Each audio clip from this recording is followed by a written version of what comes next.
Señor presidente, muchas gracias por recibirnos. Es un gran gusto y un honor estar aquí. Siempre bienvenidos, Gracias.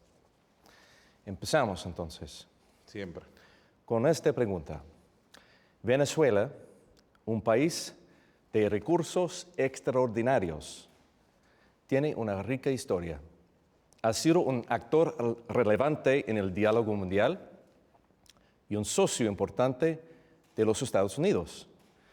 Pero hoy Venezuela está aislada, con pocos aliados y enfrentando desafíos profundos en su economía. ¿Cómo esto puede cambiar? Primero que Venezuela no ha estado ni está aislada. Es la percepción de la campaña mediática mundial. Venezuela tiene grandes amigos y aliados en el mundo. En América Latina tenemos la Alianza Bolivariana para los Pueblos de Nuestra América muy fuerte. En África, Asia, el mundo es más allá de Occidente. Occidente tiene que entender que el mundo es mucho más allá. En Estados Unidos deben entender que el mundo ha crecido, que el siglo XXI es un mundo ya multipolar. Y nosotros estamos articulados a los nuevos polos emergentes del desarrollo, a las nuevas potencias.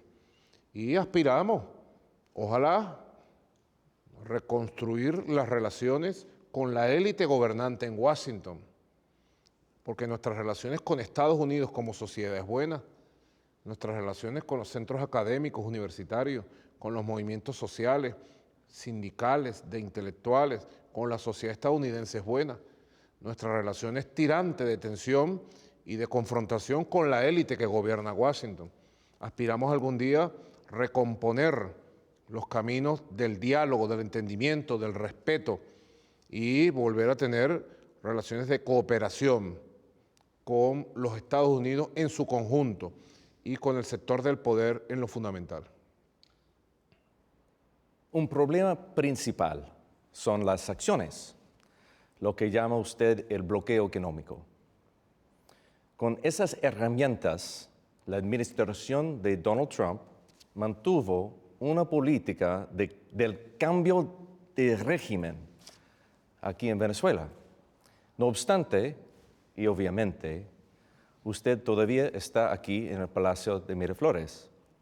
Según lo que ha visto en los primeros 5 meses de Joe Biden en la Casa Blanca, ¿qué conclusiones tiene sobre los objetivos de los Estados Unidos ahora para Venezuela? Siempre hay que recordar, Eric, que nosotros enfrentamos 4 años de la administración Trump, que fueron 4 años de agresiones directas, de sanciones crueles, muy crueles, y de daño a la economía y a la sociedad venezolana.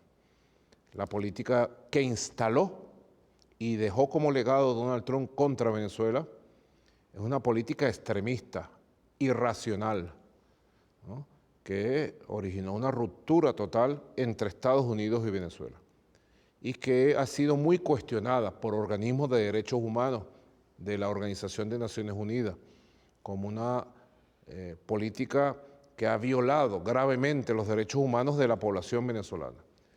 De acuerdo a las encuestas, más del 84% de la población venezolana rechaza todas las sanciones criminales crueles, lo que nosotros llamamos el bloqueo y persecución económica y comercial.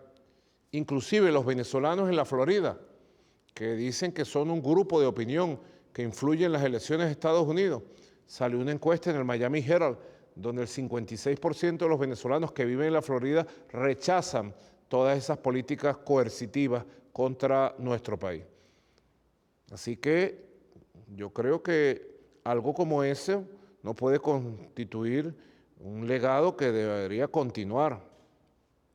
El presidente Joe Biden ha llegado haciendo una propuesta al mundo. Su primer discurso, el 20 de enero, habló de que no hay que demonizar en la política a nadie. Yo le diría al presidente Joe Biden que cese desde la Casa Blanca, del Departamento de Estado, la demonización de Venezuela.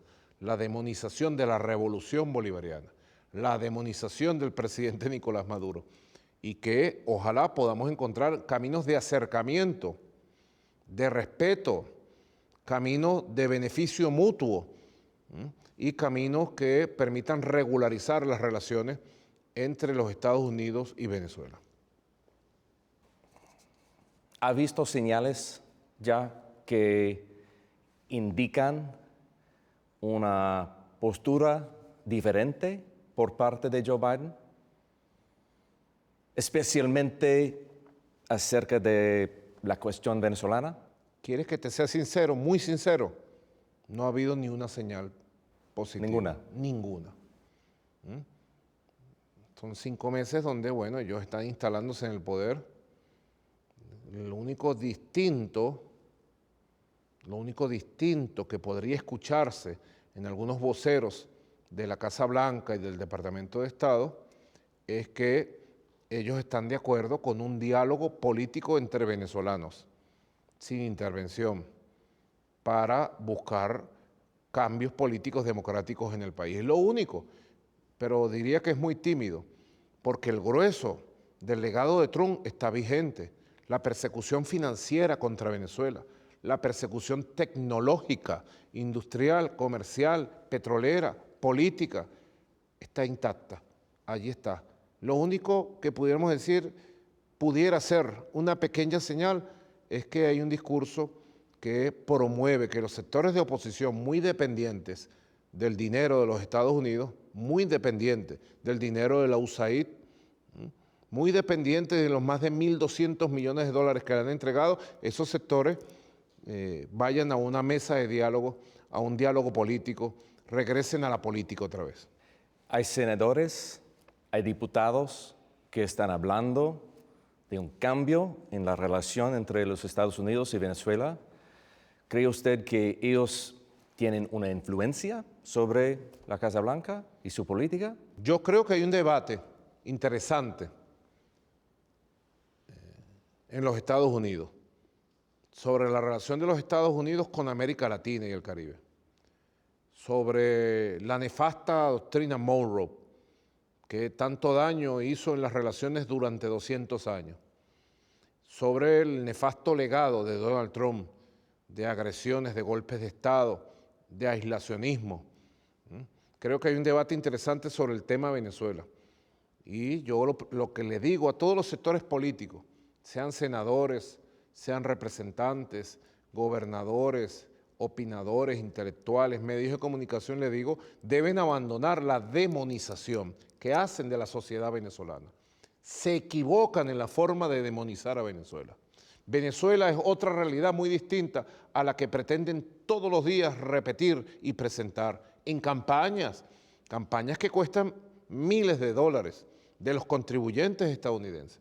Deben abandonar la demonización que hacen de Venezuela, de nuestra revolución democrática, constitucional, pacífica y del presidente Nicolás Maduro, para echar bases reales, objetivas, creíbles, verificables de un proceso de negociación para regularizar las relaciones entre ambos países en términos de ganar-ganar, que es lo que nosotros estamos aspirando desde hace mucho tiempo. ¿Es posible ganar y ganar, en su opinión? Totalmente. Ya nosotros lo hemos demostrado. Claro que es posible ganar-ganar. Lo saben el sector financiero, los tenedores de bonos, con los cuales nosotros tuvimos una relación impecable y saben que es posible invertir en Venezuela y ganar-ganar mientras no haya toda esta persecución y estas sanciones. Lo sabe el sector petrolero, que ha invertido en Venezuela y que aún mantiene inversiones en Venezuela, que podemos avanzar mucho más. Lo sabe el sector cultural, el sector social, lo saben los sectores políticos. Nosotros en la época Obama tuvimos relaciones permanentes de comunicación. En los últimos 4 años de Obama, correspondió mis primeros 4 años, teníamos conversaciones permanentes con el secretario de Estado John Kerry. Yo me reuní con John Kerry en varias oportunidades, conversamos por teléfono de manera regular, hablé con el presidente Obama en Panamá, me recuerdo, en la Cumbre de las Américas. El subsecretario Thomas Shannon viajaba a Venezuela regularmente. Así que esas relaciones de comunicación permitían un ganar-ganar en lo político, en lo diplomático. Claro que es posible.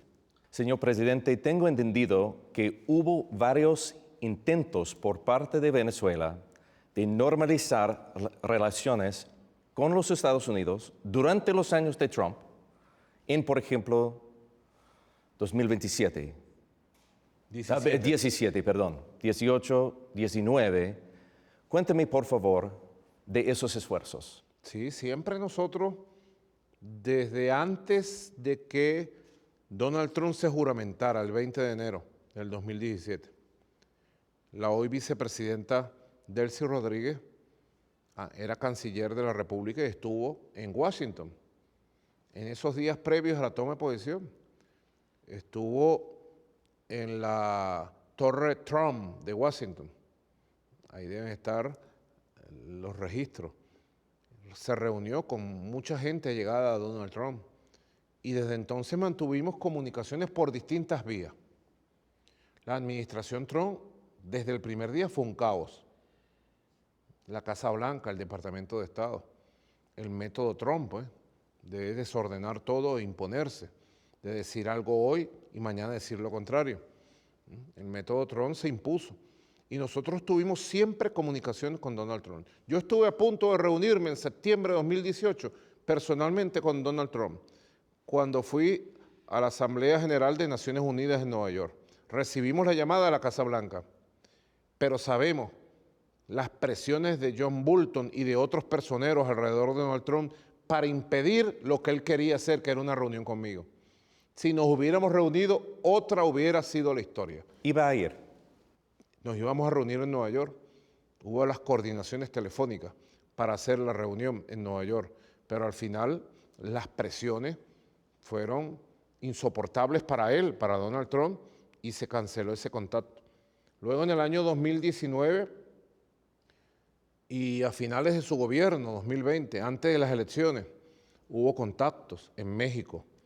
Estuvo el entonces ministro de Comunicación de Venezuela, Jorge Rodríguez, hoy presidente del Parlamento, presidente de la Asamblea Nacional.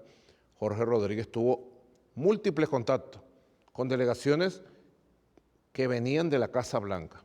Y bueno, quedaron pendientes cosas, pues. Todos ellos afirmaban que si Donald Trump ganaba las elecciones, él iba a cambiar la política sobre Venezuela, que él estaba hastiado, obstinado, cansado de Juan Guaidó, que repudiaba a Juan Guaidó y creía que él había fracasado, que John Bolton y que otros lo habían obligado a esa política y que lo habían hecho fracasar y que lo iban a cambiar. Ese era el mensaje que en privado ellos nos daban siempre. Usted habla de contactos. ¿Contactos con qué objetivo? ¿Abrir un pasillo de comunicación o llegar a un acuerdo? Abrir un pasillo de comunicación, regularizar las relaciones diplomáticas, bueno, llegar a un acuerdo de convivencia y de intercambio, reactivar las inversiones petroleras y las inversiones económicas estadounidenses en Venezuela, avanzar en la regularización del pago a los tenedores de bonos con la consecuente levantamiento de sanciones al sector petrolero, bueno, avanzar en todos los caminos de una agenda común. Ese era el objetivo fundamental. ¿Y en su opinión los esfuerzos fallaron por la influencia de John Bolton? Bueno, era lo que ellos decían en privado. Ellos decían que buena parte de esos esfuerzos fracasaron por la influencia nefasta de John Bolton y de otros personeros, decían. Pero el presidente Trump quería llegar a un acuerdo en ese momento. Era lo que manifestaban sus enviados. Quería cambiar la política. ¿Qué manifestaban? Querían cambiar la política.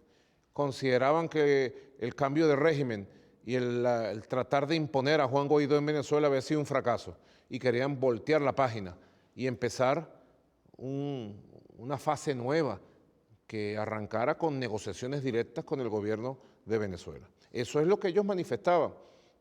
Habría que ver, pues, qué hubiera pasado si ganaban las elecciones. Ya eso es otra historia.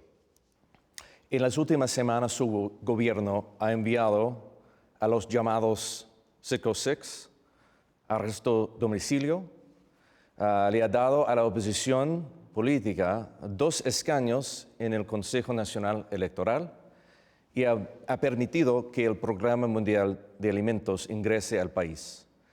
¿Por qué dar esos pasos? ¿Con qué propósito? Bueno, primero, cada paso tiene una explicación. Los llamados Sitsigo fueron enviados a sus casas por el tribunal que los juzga. El tribunal que los juzga por graves casos de corrupción y los juzga como ciudadanos venezolanos. Todos son nacidos, criados, estudiados y con residencia en Venezuela. Tienen una segunda ciudadanía, la ciudadanía estadounidense, y cometieron graves hechos de corrupción, detestables hechos de corrupción en Venezuela que están en manos de la justicia. Así que no es una decisión de Maduro, es una decisión de la justicia venezolana, del tribunal que los lleva. Sobre el tema de la composición del nuevo Consejo Nacional Electoral, me pareció que fue una buena negociación política con todos los factores de la oposición, salvo los sectores extremistas. Creo que se eligió en la nueva Asamblea Nacional, en el nuevo Parlamento Nacional, que se instaló el 5 de enero de este año 2021, se eligió un buen Consejo Nacional Electoral, 5 rectores, bueno, que los 5 han arrancado con buen pie a organizar las megaelecciones que hay en Venezuela el 21 de noviembre de este año. Creo que se dio un buen paso. Y sobre el tema del Programa Mundial de Alimentos, lo veníamos ventilando de hace 3, 4 años. Hemos tenido buena relación con David Beasley. ¿Sabes? David Beasley es un estadounidense muy destacado que es el director ejecutivo del Programa Mundial de Alimentos. Ya ellos se instalaron en Venezuela, están trabajando, están muy contentos. Yo le agradezco públicamente a David Beasley todo lo que ha hecho y todo lo que está haciendo por Venezuela. Así que creo que si quisieras darle una interpretación a estos 3 eventos que tú mencionas, pudieras decir es que la vida institucional y social de Venezuela camina en buena dirección. El nuevo gobierno estadounidense insistirá en elecciones libres y justas para levantar las sanciones. ¿Qué medidas está dispuesto a tomar para garantizar que las elecciones en Venezuela cumplen con esos parámetros? En Venezuela debe saberse, ha habido en 20 años 26 elecciones. Elecciones presidenciales, elecciones para el Congreso o Asamblea Nacional, elecciones para gobernadores, para alcaldes, referéndum consultivo para temas de interés nacional, incluyendo 2 referéndums, uno para aprobar la Constitución y otro para tratar de reformarla. Así que son 26 elecciones. De esas 26 elecciones, nosotros hemos ganado 24 elecciones. Siempre ha habido misiones de veeduría internacional, de observación internacional, en algunos casos inclusive de la OEA, que han dicho que el sistema electoral venezolano es uno de los más perfectos del mundo, aquella veeduría. En alguna oportunidad el expresidente de Estados Unidos, Jimmy Carter, conociendo el incipiente mecanismo electoral, digital, automatizado de Venezuela, dijo que no había visto un mecanismo como este en el mundo, que él consideraba que era uno de los más transparentes y perfectos del mundo. Ese mecanismo electoral automatizado, al que se le realizan 16 auditorías antes, durante y después de los comicios, se ha ido perfeccionando, está intacto. Ahora, hay una negociación intensa, diversa, con todas las oposiciones. En Venezuela no hay una sola oposición. En Venezuela la oposición está fragmentada en varios liderazgos, en varios partidos. Y hoy por hoy, a esta hora que estamos hablando, hay intensas negociaciones para ampliar las garantías electorales con vistas a las elecciones, megaelecciones del 21 de noviembre. Eso va bastante bien. Y creo que muy pronto va a haber buenas noticias, nuevas noticias de nuevas garantías para las megaelecciones del 21 de noviembre. Entonces, en las elecciones en noviembre, en su opinión, van a cumplir con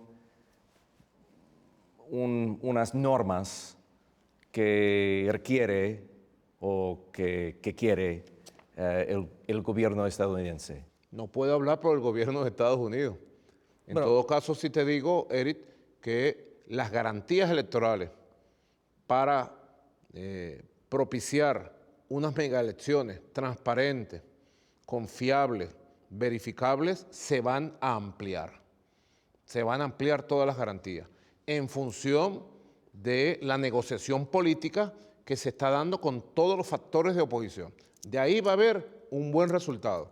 Ahora, esperemos a ver qué opina el gobierno de Estados Unidos. Lo que sí yo te puedo decir, Eric, que nosotros no hacemos esto porque lo pide el gobierno de Estados Unidos.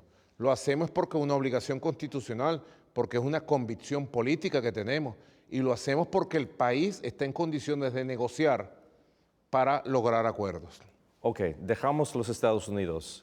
Esas elecciones en noviembre van a cumplir con los requerimientos de observadores internacionales. Sí, están invitados todos los factores.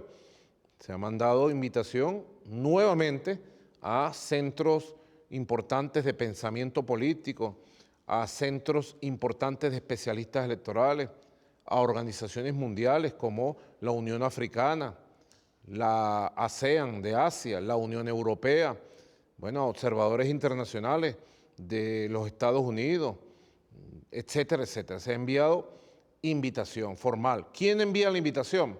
En Venezuela no la envía el gobierno, la envía el poder electoral. Los rectores electorales en Venezuela hay 5 poderes. Los 3 poderes clásicos de Montesquieu, el poder legislativo, el poder judicial, el poder ejecutivo, y hay 2 poderes más, el poder ciudadano o moral y el poder electoral. Así que en Venezuela, quien rige los procesos electorales, los organiza y los garantiza es un poder. Ese poder, con la nueva directiva, producto de las negociaciones políticas, ese poder ya ha enviado invitaciones diversas al mundo. Todo el que quiera venir será bienvenido. Aparte de eso, hay otros temas en los que esté dispuesto a ofrecer compromisos como incentivo para que los Estados Unidos relaje las sanciones. Yo creo que las sanciones son inmorales, es lo primero. Son crueles, muy crueles para un país. Y creo que en una mesa de conversación, así sea privada, los Estados Unidos de Norteamérica, la administración Biden, así lo debería aceptar, así lo debería ver. Y las sanciones se transforman, como dice la Organización de Derechos Humanos, la relatora especial que vino sobre el tema de las sanciones a Venezuela, las sanciones se transforman en una gran violación de los derechos humanos de los venezolanos y las venezolanas.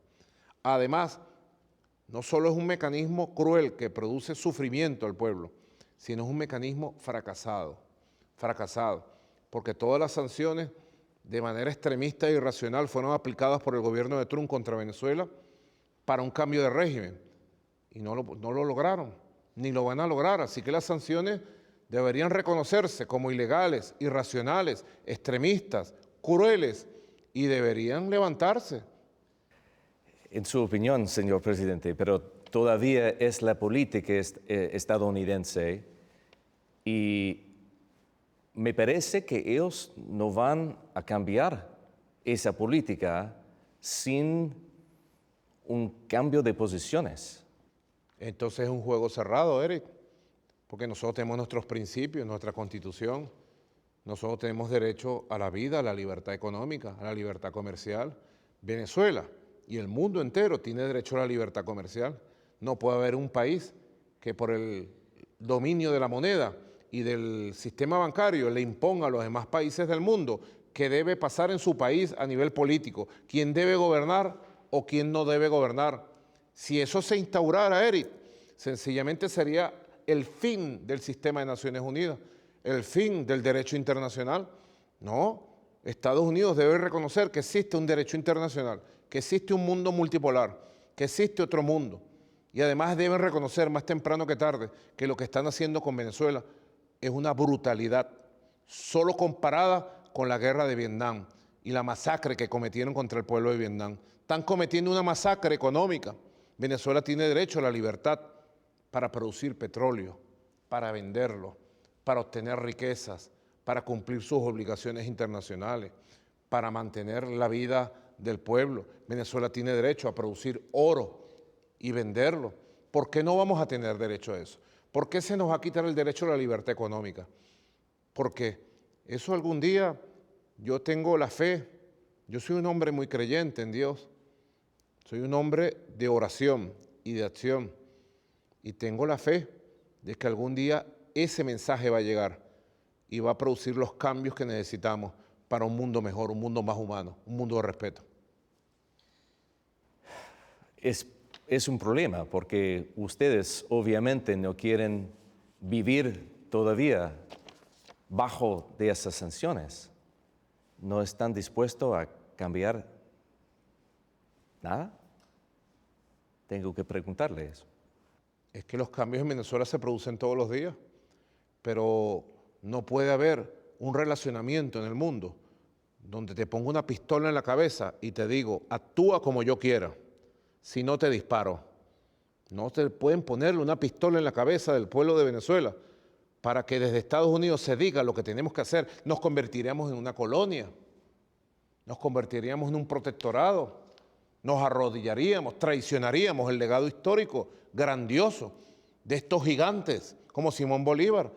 Ningún país del mundo, ningún país, y menos Venezuela, está dispuesto a arrodillarse y a traicionar su legado. Usted sabe bien lo que estoy buscando. Estoy buscando una ventana de posibilidad.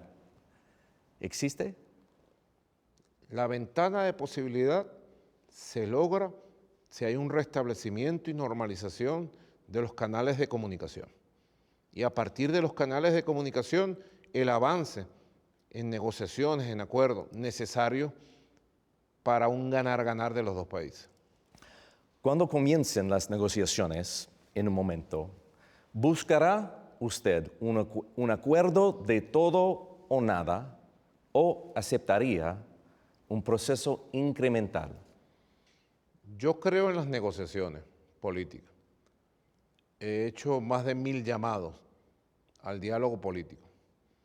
La oposición extremista de Venezuela, bajo el mando de Donald Trump, se negó desde el año 2017 a establecer una negociación política seria.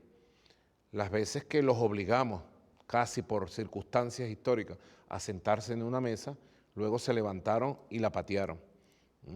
Con esa experiencia, hoy se está proponiendo un proceso de negociación con la ayuda del gobierno del Reino de Noruega y la participación y observación de otros países amigos del mundo. Ese proceso está incipiente, se están dando los primeros pasos para establecer una agenda de diálogo compartida, común, justa, igualitaria, y yo creo que un diálogo y una negociación debe ser progresiva, debe ser de acuerdos progresivos e incremental que nos lleven a un gran acuerdo nacional sobre la base de ganar confianza con acuerdos parciales. ¿Y tiene confianza usted en la mediación de Noruega? Noruega está ayudando, no es mediadora. Noruega está ayudando a la comunicación. Yo siempre he tenido confianza en Noruega. Ellos son muy profesionales. Cada vez que los noruegos han venido a Venezuela, personalmente los recibo. Converso mucho con ellos, les doy mi apreciación. Les damos un trato siempre respetuoso, cariñoso. Así que tengo confianza en el papel de ayuda que ellos están jugando. En este momento hay una relación, ni negociación, pero relación o conversación con algunas personas en el gobierno estadounidense o ya no? Todavía no. Todavía no. Todavía no. Espero que en algún momento eso sea posible. Lamentablemente, en los Estados Unidos, la política electoral es sometida a un chantaje permanente del voto en la Florida. Y hay todo un montaje sobre los medios de comunicación de la Florida para chantajear sobre el tema Cuba, el tema Nicaragua, el tema Venezuela, y a veces incrementa las dificultades, el ruido, para que se pueda actuar con libertad en los Estados Unidos. Prácticamente, cada gobierno que llega en los Estados Unidos desde hace 60 años está secuestrado en su voluntad política por el chantaje de la Florida. Bueno, esperemos, ahorita hay en el año 2022 unas elecciones de medio término, esperemos, para ver cómo influye esas elecciones de medio término en la voluntad política del gobierno de Estados Unidos para nuestro país. Una gran parte del mundo tiene una imagen de Venezuela, un país sufriendo una crisis humanitaria. Además, tan peligroso como Afganistán, es esencialmente corrupta, perdiendo control de sus fronteras, con un gobierno autoritario que encarcela a sus oponentes políticos y viola los derechos humanos. Es la imagen. ¿Le importa a usted lo que cree esa parte del mundo? Claro, me importa muchísimo, porque eso se corresponde con una campaña que lleva más de 20 años. Una campaña contra un proceso que en Venezuela fue un proceso histórico, es un proceso histórico, es la Revolución Bolivariana. A los poderosos del mundo, a las élites poderosas de los Estados Unidos y a las oligarquías corruptas de América Latina, no les conviene un proceso que se consolide y sea alternativa al capitalismo y al neoliberalismo, que ha plagado a la América, como dijo el Libertador hace 200 años, de miseria, de opresión. América Latina ha buscado su propio camino y eso debe respetarse. Todos los países de América Latina tenemos un historial, tenemos un camino, tenemos unas reivindicaciones, tenemos banderas de lucha y Venezuela ha cumplido con sus banderas de lucha.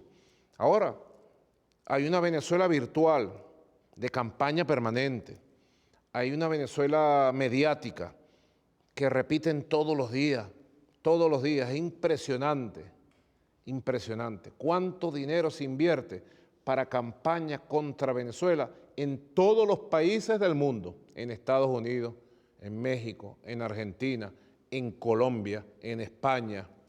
No hay un país del mundo, Eric, no existe, que se hagan más campañas para tratar de manchar la vida social, política. Ahora, hay una Venezuela mediática de las campañas permanentes y hay una Venezuela real, hay una Venezuela de verdad que existe aquí. ¿Que tiene dificultades, que tenemos dificultades? Claro que las tenemos. Si tenemos encima al país más poderoso del mundo, conspirando, tratando de matarme, tratando de llenar de violencia el país. Es nuevo, Eric, que desde la CIA se ha conspirado casi 60 años contra los procesos de cambio de América Latina. Eso es nuevo, ¿no? No es nuevo. Se hizo contra João Goulart en Brasil, se hizo contra Salvador Allende en Chile, se hizo contra el comandante Hugo Chávez, se trató durante 300 veces de asesinar al comandante de la Revolución Cubana, Fidel Castro. Eso no es nuevo, eso lo sabe todo el mundo. Así que nosotros somos víctimas de una conspiración permanente, tanto interna como internacional. Ahora hay una Venezuela de verdad que yo te puedo decir, hay una Venezuela de verdad, que él trabaja, que ama su país, que lucha por su país, un país democrático, un país en paz, con dificultades, claro que sí, que las enfrentamos todos los días también, pero un país que tiene futuro, que tiene esperanza y que poco a poco recobrará el camino de la construcción del estado de bienestar social que ha sido vulnerado producto de estas sanciones estos años. ¿Me está diciendo que ninguna parte de esa imagen constituye la realidad del país? Te estoy diciendo que hay una Venezuela de verdad muy distinta a toda la campaña internacional. En la campaña internacional tratan a veces de inventar mentiras, las inventan y las repiten 1000 veces.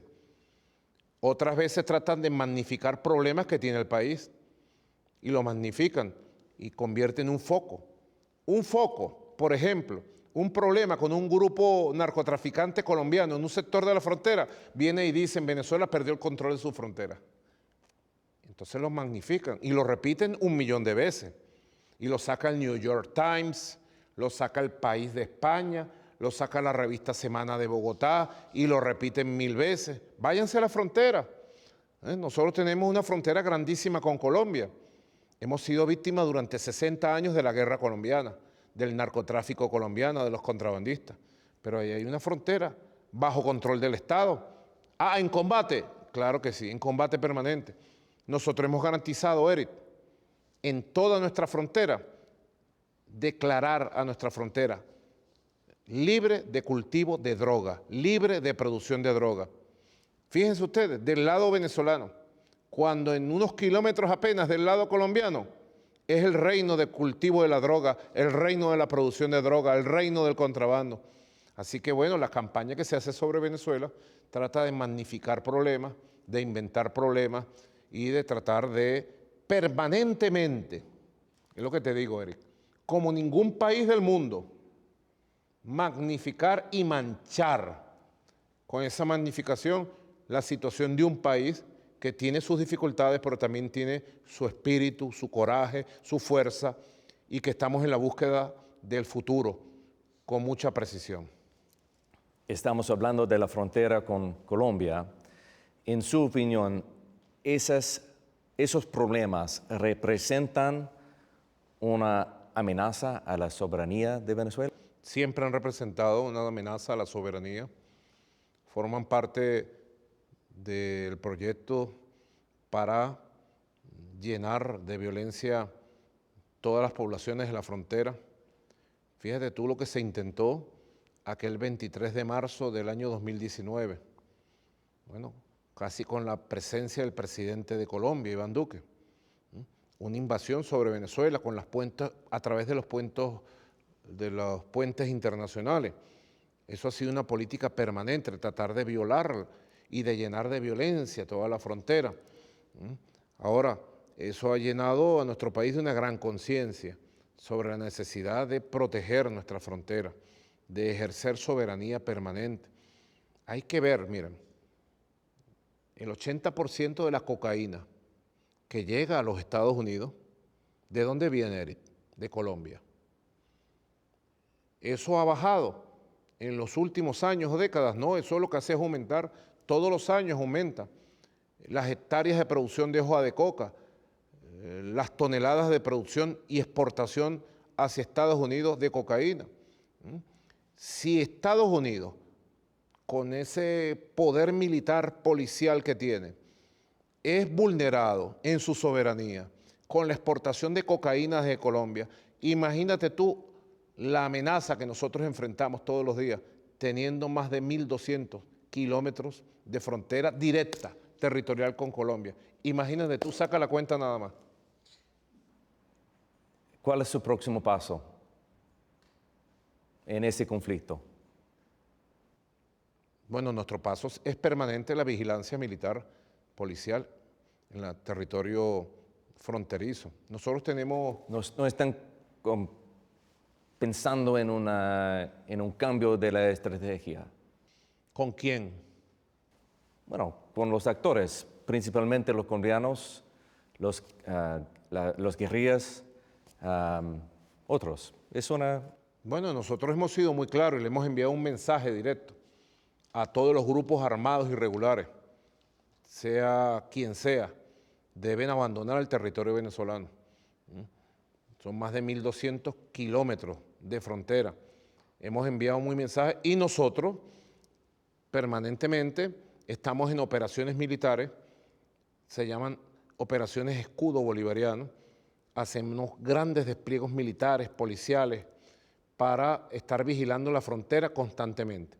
Lo ideal sería que el presidente de Colombia y el gobierno de Colombia se comunicara con nosotros, tuviéramos relaciones por ser países hermanos, fronterizos, con una frontera tan grande, y poder coordinar la vigilancia de la frontera.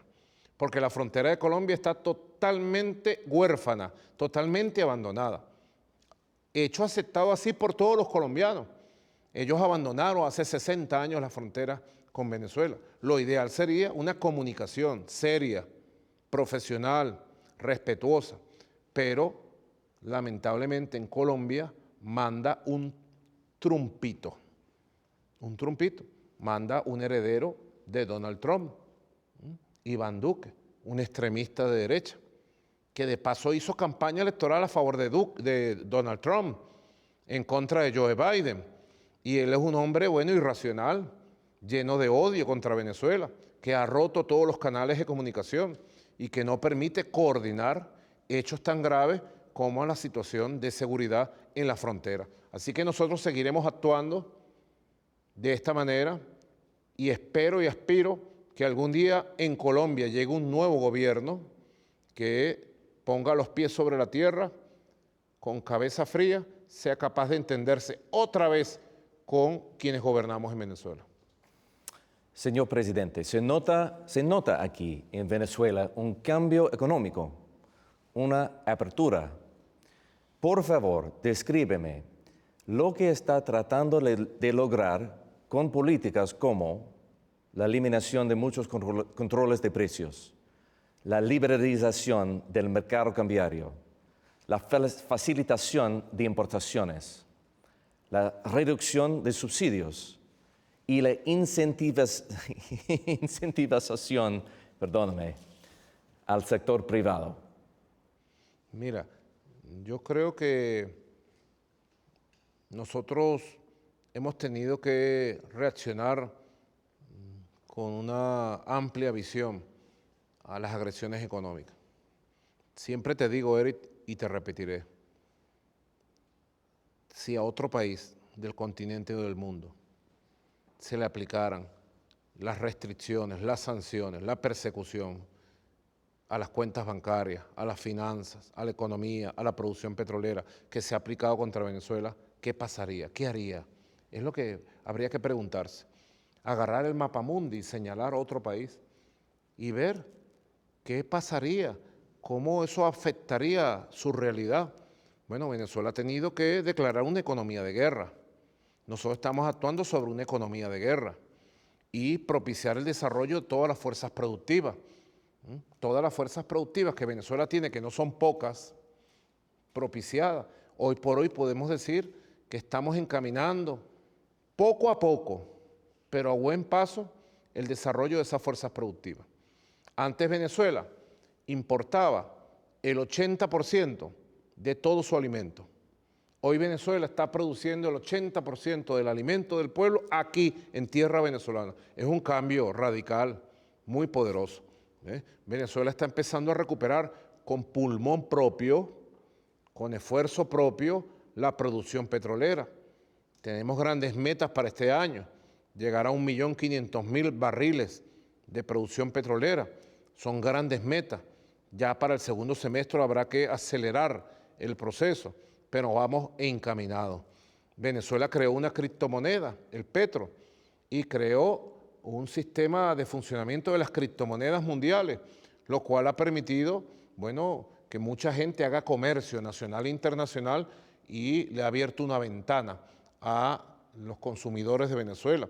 Hemos tomado otras medidas como el permitir el funcionamiento del dólar para el intercambio comercial, lo cual ha sido, yo digo, bien positivo. Venezuela tiene su moneda, el bolívar, y más temprano que tarde, producto de la recuperación económica, de la recuperación de las riquezas, más temprano que tarde el bolívar volverá a ocupar un papel fuerte y preponderante en la vida económica y comercial del país. Pero esta medida que ustedes pudieran interpretar de liberalización del uso de la moneda estadounidense y de las monedas extranjeras en el comercio ha sido una válvula de escape útil para el consumidor, para los empresarios, para la economía. Así que nosotros hemos tenido que tragar grueso, poner la cabeza fría y desarrollar un conjunto de políticas que permitan que las fuerzas productivas del país tomen curso y nos lleven a una situación que ojalá se consolide en el segundo semestre, que es volver al crecimiento económico, volver a la senda del crecimiento económico.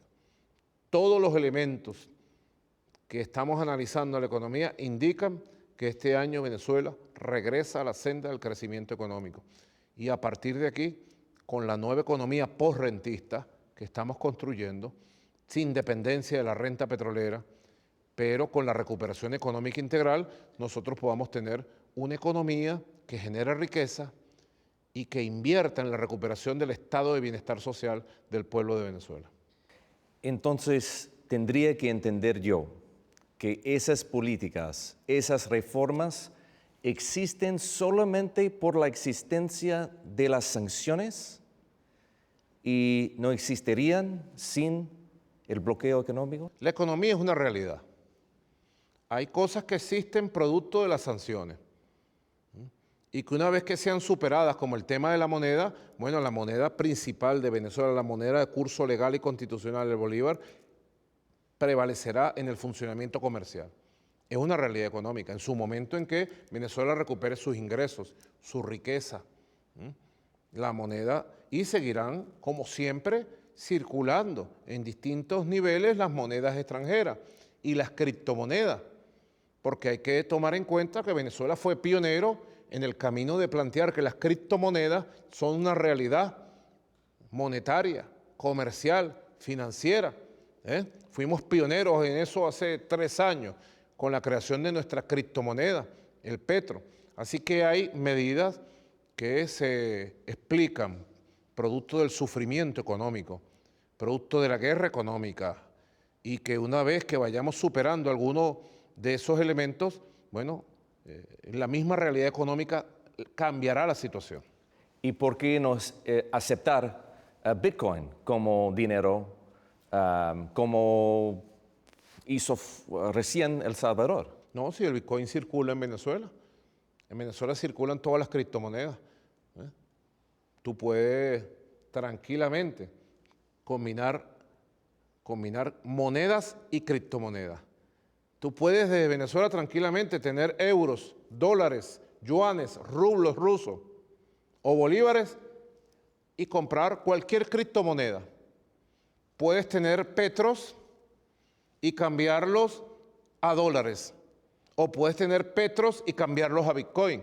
Así que el Bitcoin fue recibido en Venezuela, somos el país pionero del mundo al recibir el Bitcoin en el funcionamiento comercial y económico del país en el año 2018 ya, hace 3 años. ¿Hasta dónde está dispuesto a ir con esta apertura? Bueno, nosotros tenemos un modelo económico bien definido en el Proyecto Nacional Simón Bolívar y en el Plan de la Patria 2025, que es el programa de gobierno que yo presenté en el año 2018. Ahí tenemos un modelo para el desarrollo integral de las fuerzas productivas del país, que implica también el funcionamiento de toda la inversión privada. Nosotros hemos reforzado esto, debe saber, Eric, no sé hasta dónde ustedes están bien informados de la ley antibloqueo. El año pasado aprobamos una ley que favorece la presencia de inversionistas internacionales de todos los países del mundo en todos los sectores de la economía venezolana.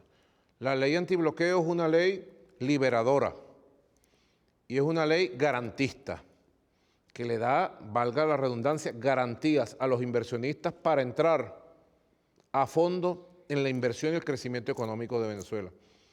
Sobre ese tema, bueno, tú sabes que es poco lo que yo puedo informar por razones de seguridad de Estado. Si yo te dijera ahorita que tenemos 300 inversionistas que en su portafolio de inversiones traen más de 25.000 millones de dólares y te dijeran quiénes son, dónde están, cómo son, el día de mañana la OFAC los perseguiría, los llamaría, los amenazaría o los sancionaría. Lo que sí te puedo decir es que la ley antibloqueo ya demostró en términos prácticos su utilidad. y además señala claramente un camino para el desarrollo de la economía y la generación de riqueza, que es lo más importante en toda esta etapa. Hasta ahora, muchas de las reformas son provisionales o informales.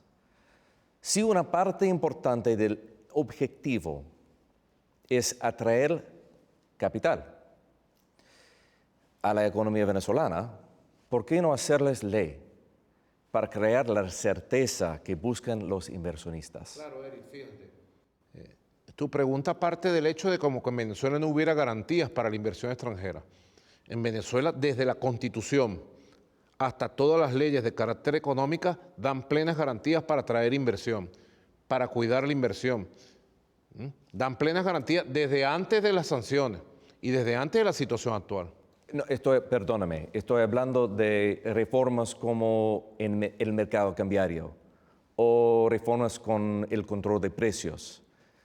Forman parte importante del motor económico del país y en total es el ambiente económico. Y por eso quiero saber si en un momento van a ser formales y permanentes. El mensaje más claro que yo te puedo decir es la aprobación de la ley antibloqueo en Venezuela. Si un inversionista quiere saber lo que Venezuela ha establecido para garantizar el camino de las inversiones internacionales, léase, estudie y asuma la ley antibloqueo. Es una de las leyes más garantistas que hay para abrir los caminos de la inversión, para el desarrollo de las fuerzas productivas del país, para la generación de riqueza en el marco del Estado social, de justicia y de derecho que establece nuestra Constitución. Por eso te digo, al camino ya andado de garantías que durante 22 años la Revolución Bolivariana ha dado al inversionista extranjero, incluyendo las garantías que el comandante Hugo Chávez creó, las garantías que yo he también reforzado, a ese camino ya andado, nosotros hemos dado un paso producto de la guerra económica, producto de la situación que hemos enfrentado, de estas sanciones crueles, brutales, hemos dado un paso de crear la ley antibloqueo, que verdaderamente ha sido un paso necesario, muy sólido, muy coherente y muy audaz. En todo esto, ¿hay un mensaje que quiere enviar al exterior a sectores industriales específicos? Bueno, el mensaje que yo le envío a todos los inversionistas es que vengan a ver Venezuela, que nos vengan a conocer, que vengan, para que ustedes vean el impacto que van a tener al cruzar el aeropuerto, al conocer a nuestros empresarios, a conocer nuestras cualidades humanas, al conocer las potencialidades que tenemos en turismo, en petróleo, en petroquímica, en refinación, en industria pesada, bueno, en hierro, en bauxita, en oro, minerales, en tecnología, bueno, y un mundo de oportunidades. Venezuela, así te lo digo, Eric, y tú lo irás comprobando en el transcurso de los años, te acordarás de esta cosa que te voy a decir. Venezuela se va a convertir en la tierra de las oportunidades para la inversión presente y futura. Aquí están todas las condiciones dadas para que el país tenga un nuevo despegue, ya sobre nuevas bases, para el desarrollo y para que la inversión cumpla lo que hemos hablado, el ganar-ganar. Aquí nosotros lo garantizamos. Nosotros siempre, yo siempre digo, nosotros somos de verdad, Eric. Yo estoy aquí, en este Palacio Presidencial. Tú estás conmigo aquí en el despacho número 1, el despacho principal del presidente de la República. Detrás tuyo está el sable que usó Simón Bolívar en la batalla de Carabobo hace 200 años. Está la espada libertadora que le dio el pueblo de Lima en 1825 al libertador Simón Bolívar. Yo estoy aquí porque soy de verdad y porque expresa una fuerza de verdad, democrática. A nosotros nadie nos ha regalado nada. Nadie nos regaló. A mí no me puso aquí una campaña de marketing o un grupo de oligarcas o poderosos o una invasión extranjera. No, a mí me puso aquí el voto popular. Y aquí llegó a este palacio presidencial el comandante Hugo Chávez como primer presidente revolucionario. Llegó del voto popular. Así que nosotros somos de verdad. Tenemos un pensamiento claro, una doctrina clara, un programa claro. Cualquier persona que nos vea en el mundo, cualquier inversionista, sabe a qué atenerse, sabe que somos gente de palabra, que cumplimos de verdad cuando llegamos a acuerdos. Ahora, que sufrimos 4 años de una irracional y cruel campaña de ataque en la administración Trump contra nosotros, que eso hizo mucho daño, que dejó heridas, está bien, vamos a curar las heridas, vamos a curar esas heridas, y que todo el que quiera conocer a Venezuela lo haga de primera mano. No deje que se lo cuenten a usted. Venga aquí para que usted sepa la verdad de Venezuela, con sus dificultades, pero sobre todo con sus potencialidades. Es el mensaje, sí. Será difícil o posiblemente imposible impulsar la economía sin acceso al mercado de capital internacional. Difícil. Eso requeriría una reestructuración de su deuda externa, ¿cierto? Correcto. ¿Cuál sería un descuento razonable para sus acreedores? Mira, nosotros somos buenos pagadores. Hemos pagado todas nuestras obligaciones hasta que vino la irracional y cruel política de sanciones. Llegó un momento en que, en la etapa que todavía teníamos ingresos importantes, que las sanciones no habían llegado a hacer tanto daño como después hicieron, que se nos impedía pagar porque se nos congelaban las cuentas bancarias en Nueva York, en Europa. Llegó un momento que nos eliminaron todas las cuentas bancarias. Si yo hoy tuviera aquí el pago para nuestros acreedores, para los acreedores de la República, si yo tuviera ahorita una bolsa de dólares aquí, 17.000 millones de dólares que han dejado de cobrar producto de la brutalidad de las sanciones, yo no podría pagarle, porque no hay cuentas bancarias en el mundo que le acepten depósitos a la República Bolivariana de Venezuela. No podría pagarles. Así que ha sido una locura lo que se ha hecho. Venezuela ha sido buena paga y Venezuela ha sido buen socio en cuanto a lo que son los acuerdos financieros. Tú has hecho una pregunta. Fíjate, ¿podrá lograrse el desarrollo sin el acceso al mercado de capitales? Es una pregunta estructural. Nosotros no la hemos hecho. ¿Se podrá lograr sin el acceso al mercado de capitales? Y el mercado de capitales está gobernado por el Fondo Monetario Internacional, por el Banco Mundial, y el Fondo Monetario Internacional y el Banco Mundial está gobernado por los Estados Unidos de Norteamérica. Nosotros le tenemos una respuesta a eso. Entiendo, estoy hablando de un mundo diferente, un momento en el cual pueden pagar. Y eso ¿Van a pagar en total o van a pagar con una reestructuración? Mira, nosotros hemos declarado una renegociación de la deuda y estamos en contacto con todos los tenedores de bonos. Ellos saben que queremos pagar, es nuestra obligación y nuestro deber, y tenemos un plan para hacer una reorganización y generar los recursos que de manera progresiva vayan hacia una normalización en los niveles de pago. Ahora, eso amerita que los tenedores logren condiciones básicas con el gobierno de los Estados Unidos, con las potencias occidentales del G7, para que Venezuela pueda acceder a las cuentas bancarias, para que Venezuela pueda acceder a esos mercados de capitales, para que Venezuela pueda regularizar. Por eso te digo, si yo tuviera ahorita aquí los 17.000 millones de dólares que debemos en este momento, que no se pudieron pagar por las sanciones, yo no podría hacerlo. O sea que hay muchas cosas que cambiar. Hay muchas cosas que cambiar. Nadie puede acusar a Venezuela de maula. de mala pagadora. Nosotros siempre pagamos, desde el año 2013 como presidente hasta el 2018, pagamos aproximadamente 64.000 millones de dólares.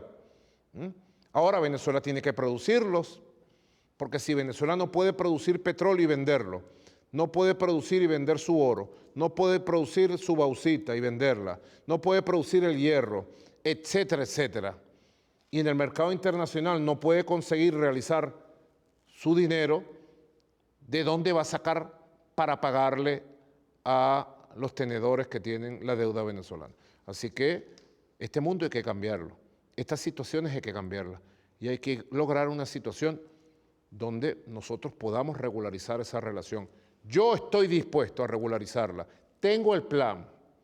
Nuestra vicepresidenta ejecutiva, ministra de Finanzas, les ha presentado el plan a los tenedores. Ellos saben que estamos dispuestos, ellos saben que nuestro plan es viable, y además es muy audaz, es muy inteligente, y que la ingeniería financiera que estamos proponiendo construir tiene viabilidad. Así que bueno, demos los pasos que hay que dar para regularizar esa relación. Señor presidente, entiendo que están pensando en o preparando un programa de privatización en varios sectores y quiero saber en qué sectores están enfocados. No, eso no existe. No existe. No, una cosa es la privatización y eso no está en nuestros planes. Y otra cosa es la asociación en inversiones de ganar-ganar para el empuje, el desarrollo de fuerzas productivas en sectores económicos del país. En ese sentido, sí, con la ley antibloqueo tenemos propuestas muy claras donde el Estado, con algunas empresas, hace alianzas en función del desarrollo económico, del desarrollo financiero, del desarrollo comercial de esas empresas. Muchas de las reformas que han iniciado son de una manera radicales. Y además son impopulares en ciertos sectores de su propio partido. ¿Qué les dice a los que no apoyan su plan? Yo creo que hay que trabajar por Venezuela, entre todos y todas. Y así hemos sido transparentes, de una sola cara, de una sola pieza, para plantearle a todos los venezolanos, a todos, sin distingo, sean chavistas, bolivarianos, sean opositores de las oposiciones que hay, o sean independientes. Hay que trabajar por Venezuela, por su recuperación integral. Todo lo que hacemos nosotros es por la recuperación real, por el desarrollo real del país, por el surgimiento de un nuevo modelo económico que supera el rentismo petrolero, la dependencia petrolera, que genera riqueza y que satisfaga las necesidades de la población venezolana. Así que yo creo que sobre esa apuesta tenemos que jugar todos, sean de un bando, sean de otro bando, y yo actúo allí con absoluta transparencia y honestidad. Lo que estoy buscando para el país es la construcción de un nuevo modelo económico, viable en medio de una guerra económica brutal. Y estoy seguro, porque lo estoy viendo, que lo podemos lograr y que en el transcurso de estos años que están por venir lo vamos a lograr. La dolarización informal de la economía ha producido beneficios. Hemos hablado de esos beneficios, como en la disponibilidad de productos básicos. Sin embargo, la mayoría de la población venezolana no gana en dólares y el salario mínimo oficial sigue siendo 10 millones de bolívares por mes. Es muy poco, como $3 por mes. Hablo de la base de su apoyo. ¿Cuánto sería un sueldo justo para ellos? El sueldo justo sería rescatar el estado de bienestar que tuvimos hasta el año 2014. En el año 2014 Venezuela, con su economía funcionando y sin estas sanciones criminales, tenía el mayor salario mínimo de América Latina y el Caribe. Así fue desde el año 2004. Venezuela tuvo el mayor salario mínimo y las garantías de sus derechos sociales. Hoy nosotros les hemos garantizado con el ingreso. Fíjate que nosotros tuvimos una pérdida del 99% de los ingresos. Ningún país del mundo aguantaría esto. y con apenas el 1% de los ingresos en comparación con 2014, nosotros hemos mantenido y hemos garantizado a nuestro pueblo su derecho a la vivienda, a la construcción de vivienda. Tenemos el récord mundial per cápita de construcción y entrega de vivienda social. Hemos garantizado la educación pública gratuita y de calidad. Hemos garantizado la salud pública y en la pandemia hemos garantizado la atención a nuestro pueblo. Y bueno, la situación frente a la pandemia hemos podido manejarla. Hemos garantizado todavía importante la generación de empleo. Ahora, donde estamos más golpeados, Eric, el golpe más grande que ha recibido nuestro pueblo es en sus ingresos. Y nosotros, bueno, tenemos políticas que permiten mejorar los ingresos a través de la tecnología, el carnet de la patria. Tenemos políticas para garantizar el alimento a través de programas alimentarios llamados los CLAP, y tenemos políticas para garantizar los derechos sociales al pueblo. Con la recuperación económica, con la recuperación del crecimiento económico y con la recuperación de los ingresos vamos a recuperar el estado de bienestar que tuvimos, que construimos, y vamos a recuperar los ingresos. Eso es como una obsesión que yo tengo aquí y lo vamos a lograr. ¿Por qué no dolarizar toda la economía? No, yo no creo que haya que entregarle la economía a otra moneda que, como el dólar, tiene un sistema de control muy sometedor desde los Estados Unidos. Los países que han dolarizado pierden la independencia económica, pierden la capacidad de maniobra. Una cosa es que la moneda pueda circular y ser utilizada para el comercio con un alto nivel de participación, y otra cosa es que la moneda sea la moneda oficial del país. Primero, la Constitución lo impide. El concepto constitucional de economía es en base a la soberanía monetaria, y creo que lo más correcto, lo más justo. El bolívar, bueno, debe recuperarse, y en su momento que se recupere se da, nuevamente cumplirá el papel que tiene que cumplir, y las monedas internacionales y las criptomonedas seguirán funcionando como monedas de auxilio en el funcionamiento comercial del país. En el momento que recupere el bolívar, ¿cerrarían poner, perdóname, me falta la palabra, pero quiero saber si en ese momento van a sacar o imponer control sobre la moneda extranjera, más que ahora? Yo creo que hay que esperar a que lleguen los momentos, porque en la economía tiene mucho del desarrollo de los momentos. Jamás nosotros hace 10 años hubiéramos pensado las cosas que hoy estamos viviendo, jamás, o hace 6 años quizás. La misma realidad lo lleva a uno a tomar decisiones. Esperemos a que lleguen esos momentos. Por eso te digo, la economía es mucho de realidad, de reconocer la realidad. Y reconociendo la realidad, bueno, uno con el pensamiento económico del proyecto que nosotros tenemos, de la Constitución, con las obligaciones legales, tomar las decisiones en su momento. Como usted sabe bien, COVID todavía es una plaga en este país. Yo fui al centro de vacunación principal en el Hotel Alba, aquí en Caracas, y en ese día ellos tenían solo 1,000 dosis disponibles. ¿Cómo puede cumplir con la promesa que 70% de la población esté vacunada en septiembre o octubre? Porque en este momento matemáticamente es imposible. Nosotros estamos consiguiendo las vacunas del país de manera progresiva. Ahora, enfrentando, como tú sabes, una persecución inaudita. Yo a veces me pregunto, ¿sabrá el presidente Joe Biden de las decisiones y de la persecución contra Venezuela para que no adquiera vacunas? ¿Sabrá el presidente Joe Biden de la congelación del dinero que Venezuela ha pagado para adquirir vacunas a través del sistema COVAX a la Organización Mundial de la Salud?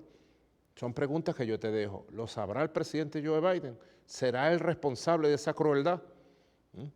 Lo que sí te digo, nosotros vamos a cumplir y vamos a conseguir, por los caminos que nos toca, en silencio, vamos a conseguir las vacunas. Y así como hemos cuidado la salud de nuestro pueblo de manera exitosa durante estos 15 meses, nosotros vamos a cumplir esta meta que nos hemos propuesto para el mes de octubre. La vamos a cumplir. En el aeropuerto de Caracas se nota en una pared 3 relojes. Uno muestra la hora en Caracas, lógico. Los 2 otros, Moscú y Beijing. ¿Por qué Moscú y Beijing? ¿Qué significa? Es un aeropuerto muy moderno, es el mundo del siglo XXI. El mundo del futuro está en Asia, hay que reconocerlo. Y Moscú, En las manos de Moscú, de Rusia y China. el mundo del futuro está en Asia. China es una superpotencia, una gran potencia, una potencia de paz, además, que no está invadiendo países, que no está sancionando países. Y Rusia es una superpotencia que ha surgido también de paz y que ha llevado un desarrollo impresionante en los últimos 20 años para la Rusia postsoviética. Hay que ver lo que era Rusia hace 20 años y hay que ver la inmensa potencia financiera, comercial, económica, industrial, tecnológica, militar que es Rusia. Así que creo que está bien.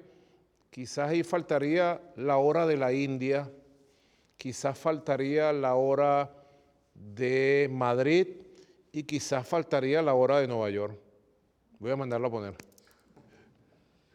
En este momento, señor presidente, ¿qué relación bilateral es más importante, más solidaria para usted y para Venezuela? Nosotros tenemos relaciones extraordinarias de hermandad y solidaridad en América Latina con nuestra hermana Cuba. Cuba realmente juega un papel fundamental en todos los planes sociales de Venezuela y en el apoyo médico, en el apoyo de salud. Tenemos a nivel de otros países extraordinarias relaciones con Rusia en el campo petrolero, en el campo tecnológico, agrícola, comercial, financiero, militar.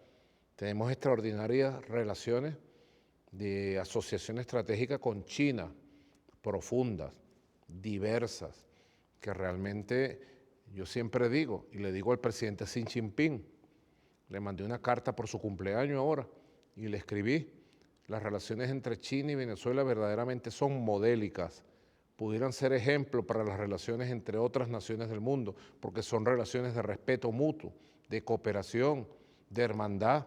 China siempre está pendiente de Venezuela para ver qué hace falta. A nivel de salud, China ha sido fundamental en el combate contra la pandemia. Tenemos excelentes relaciones con la India histórica, la India que es el santuario del mundo, de verdad. Tenemos excelentes relaciones con Turquía también, bueno, y con otros muchos países del mundo. Son relaciones sobre la base del respeto a la idiosincrasia, a la identidad, a la independencia, a la autodeterminación de los pueblos. Nadie quiere imponernos nada de estos países, ni nosotros a ningún otro país. Ese es el tipo de relación que hay que construir. Algún día, Eric, tu país, Estados Unidos, tus gobiernos y nuestro país, Venezuela, tendremos relaciones de ese tipo. Algún día eso llegará.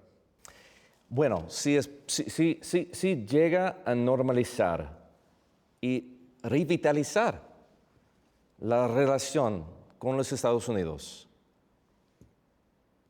entre Venezuela y los Estados Unidos, ¿qué sucede con las relaciones con Irán o con Rusia, con China? Porque de una manera no son bien compatibles. Yo creo que ese mundo de la Guerra Fría debe quedar atrás, muy atrás. Yo no estoy de acuerdo con estar creando bloques y enfrentar bloques en el mundo. Yo creo en que los pueblos del mundo debemos cooperar libremente. Nosotros podemos tener extraordinarias relaciones con un pueblo de la majestad y el patrimonio histórico como el pueblo persa, el pueblo iraní. excelente. Es un pueblo de paz, un pueblo con una cultura admirable.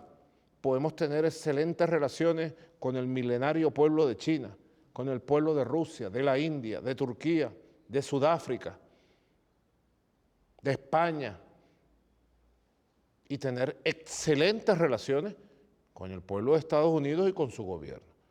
No puede ser que desde Estados Unidos se nos quiera a los países del mundo, a los países independientes, obligar para tener buenas relaciones con Estados Unidos, ser enemigos de China, ser enemigos de Rusia, ser enemigos de Irán.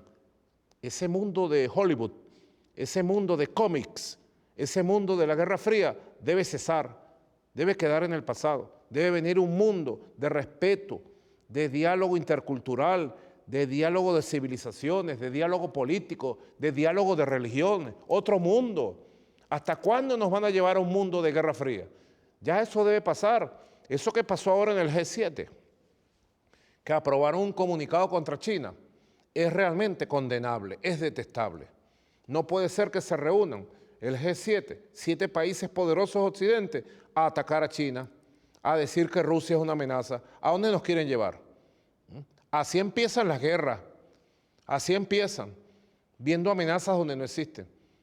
Yo, si algo puedo decirte a ti, Eric, es que la doctrina nuestra, la doctrina del libertador Simón Bolívar, en el campo de la diplomacia es una doctrina de la construcción de un mundo multipolar, de un equilibrio del universo y de respeto, sobre todo en el siglo XXI. Nadie puede aspirar en el siglo XXI a que una sola nación sea la dueña y gobernante en el mundo. Esa idea de hegemonismo, esa idea imperial, eso se acabó. Y tú sabes quién sabe esto, más que yo, mucho más que yo. ¿Tú sabes quién lo sabe? ¿Quién? El pueblo de los Estados Unidos. Esa juventud estadounidense que se volcó a votar contra Trump y por Joe Biden, esa juventud que se volcó a las calles luego del asesinato de George Floyd, esos quieren un mundo de paz. Esa juventud no quiere ir a más guerras inútiles por petróleo. Esa juventud quiere un mundo donde se respete no solo la cultura del mundo, sino se respete al ser estadounidense. Ese mundo va a llegar, tú lo vas a ver, ya está en la conciencia de los pueblos. Y yo lo veo muy claramente. Yo conozco mucho Estados Unidos. Yo he viajado mucho a Estados Unidos, Eric. He manejado con mi esposa. He manejado en Nueva York. Yo mismo he manejado Nueva York, Boston, Baltimore, Filadelfia, todo el este. He manejado en Miami. Me he tomado una copita y he bailado salsa en la calle 8 de Miami. Yo conozco Estados Unidos, Atlanta. He ido al lugar donde están los restos de Martin Luther King y de todos esos barrios los he recorrido. Yo quiero a los Estados Unidos, lo admiro. Admiro mucho la NBA, ahora estoy pendiente de las finales, de los juegos. Ayer Phoenix le ganó a Denver y expulsaron a Jokic del juego. ¿Tú viste el juego? Es admirable el juego de la NBA. Las grandes ligas, no me pierdo un juego de béisbol. Nosotros admiramos y queremos a los Estados Unidos. Lo que no queremos es ser colonia de nadie, ser esclavos de nadie. Queremos ser hombres libres, queremos ser un pueblo libre y como pueblo libre tener relaciones exitosas, amistosas con los Estados Unidos. Como sabe, hay mucho interés internacional en los barcos que están en tránsito desde Irán. ¿Qué me puede contar? Bueno, te puedo contar que he visto esas noticias en los noticieros internacionales y, bueno, yo creo que Irán tiene derecho a navegar por cualquier mar. Estados Unidos lleva barcos de guerra a los mares del mundo, a los océanos. Aquí en Venezuela el año pasado metieron en nuestro mar territorial 2 barcos de guerra. Nosotros protestamos. Así que si Estados Unidos tiene derecho a navegar todos los mares internacionales, Irán también tiene derecho a eso. Todos los países del mundo que lo puedan hacer tienen derecho, en base al derecho internacional, navegar cualquier mar. Hace no mucho tiempo, Venezuela era uno de los mayores países petroleros del mundo, pero la producción ha caído desde casi 2,5 millones de barriles por día en 2015 hasta alrededor de 500,000 barriles, posiblemente más, hoy día. ¿Qué el nivel puede recuperar? Venezuela puede llegar hasta 5 millones de barriles de producción. Tenemos la infraestructura. Lo que hace falta es la inversión. A nosotros se nos ha perseguido, no se nos presta $1 en ningún banco para invertir en petróleo. No se le presta a ninguna empresa privada venezolana dinero para invertir en petróleo.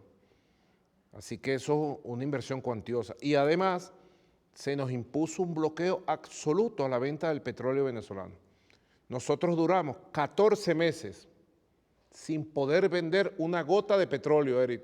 14 meses.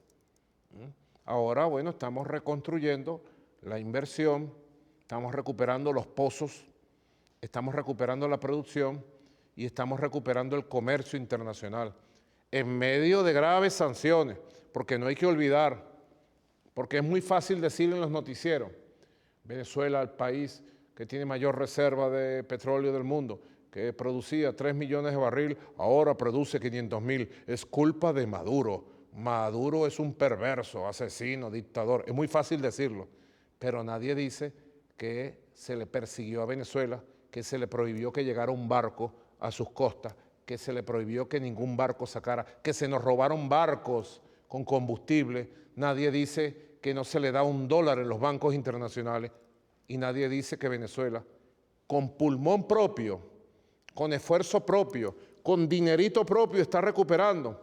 Y venimos de producir casi 0 barril y ya vamos por 500,000. Y con esfuerzo propio y heroísmo de los trabajadores de la industria petrolera, vamos a recuperarnos. Me cuenta que el problema es la falta de inversión. En lo fundamental. ¿Cuánto costaría llegar al nivel de 5,000 millones de barriles por día? Es un cálculo que hay que hacer. No te voy a engañar. Miles de millones. Hay quienes dicen que superaría los 30,000 millones de dólares.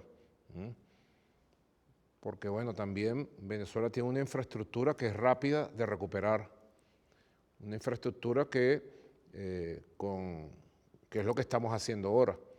Estamos recuperando una infraestructura que estaba allí y que con alguna inversión básica, como digo yo, haciendo mucho con poco, hemos logrado que empiece otra vez la producción. Venezuela tiene la mayor reserva mundial de petróleo y eso es lo que miran los intereses aquí.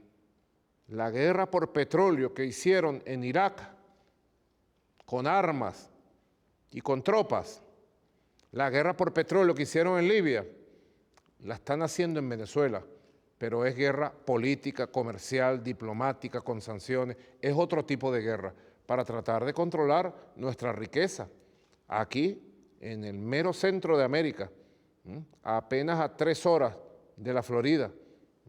Así que Venezuela se está recuperando y con mucho esfuerzo, heroico esfuerzo, con mucha inteligencia, con mucha sabiduría y con la ley de antibloqueo en la mano, estamos garantizando las inversiones. Yo le hago un llamado, te aprovecho, Señor a los presidente, inversionistas petroleros de Estados Unidos a que se apresuren y a que vengan con plenas garantías a invertir y producir petróleo en Venezuela. mi pregunta final. ¿Qué piensa de su futuro político?